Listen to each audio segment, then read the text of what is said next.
Salud, camarada. Aquí el compañero nos pide, ¿puedes hablar del derecho de las naciones a la autodeterminación? Pues claro que sí. Pero es complejo y tiene muchas aristas.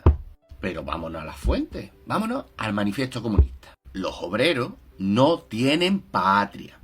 No se les puede arrebatar lo que no poseen, lo que no tienen. Porque la patria es de otros, no del de abajo, sino de los de arriba, que te dicen mueve la banderita para entretenerte y mientras tanto yo te sigo robando. Eso es. Más, por cuanto el proletariado debe en primer lugar conquistar el poder político y elevarse a la condición de clase nacional, que quiere decir de clase dirigente de la nación. Eso venía en la versión inglesa de 1888. Se ha malinterpretado mucho esto. Constituirse en nación, aunque de ninguna manera en el sentido burgués, porque es el trabajador el que se constituye en nación, porque ese nuevo Estado no es lo que era antes, porque ese sentimiento nacionalista se sustituye. Más bien es orgullo de clase. La acción común, al menos en los países civilizados, es una de las primeras condiciones de su emancipación. En la misma manera que sea abolida la explotación de un individuo por otro, será abolida la explotación de una nación por otra.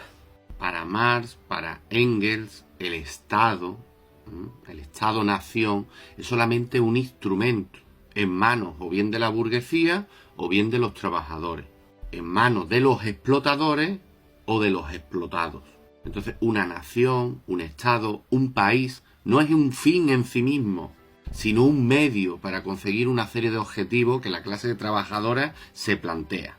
Pero Marx diferencia entre infraestructura y superestructura. La infraestructura sería lo palpable, un obrero, un burgués, una fábrica, las relaciones de producción, las fuerzas productivas, y la superestructura sería el andamiaje ideológico necesario para que siga existiendo pues la dominación de una clase y otra. Iría desde la religión hasta el ordenamiento jurídico de un Estado. Sería los discursos de los políticos que escuchamos en televisión, por ejemplo, el sermón de un sacerdote en la iglesia, o lo que nuestros hijos aprenden en la escuela para que sigan siendo productivos en el sistema capitalista. Por tanto, la idea que tenemos de nación viene determinada por la clase dominante. Por eso en el manifiesto comunista dice Marx, de ninguna manera en el sentido burgués.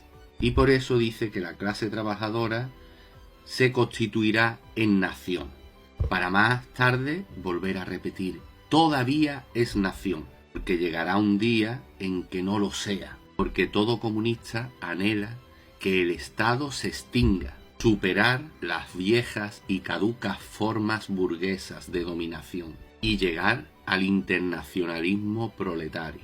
Pero para llegar a este internacionalismo proletario debemos utilizar los Estados-nación.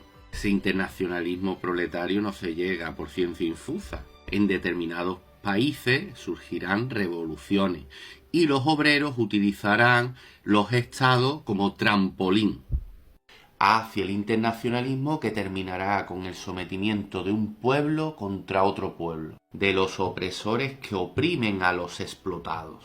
Y recordad, los estados actuales no siempre fueron así. Antes no existían, no fueron ni serán eternos. Las naciones son una construcción social, cultural, económica y política de la clase dominante. Por tanto, el socialismo científico no debe admirar, venerar o considerar sacrosanta la obra de la burguesía. Debemos huir de la idealización de las naciones como obra burguesa que es. Son creaciones interesadas de la burguesía, que algún día dejarán de ser lo que son.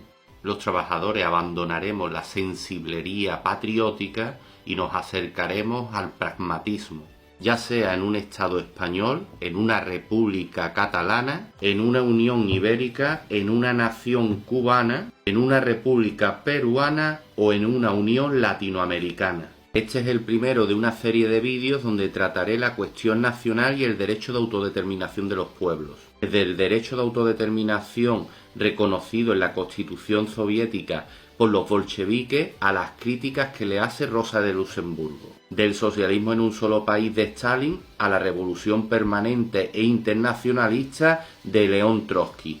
Y los cambios que se dieron en el pensamiento de Marx acerca de la cuestión nacional. Porque el socialismo científico no es una religión, no tiene dogmas, se adapta a las circunstancias sociales, económicas, culturales, políticas e históricas.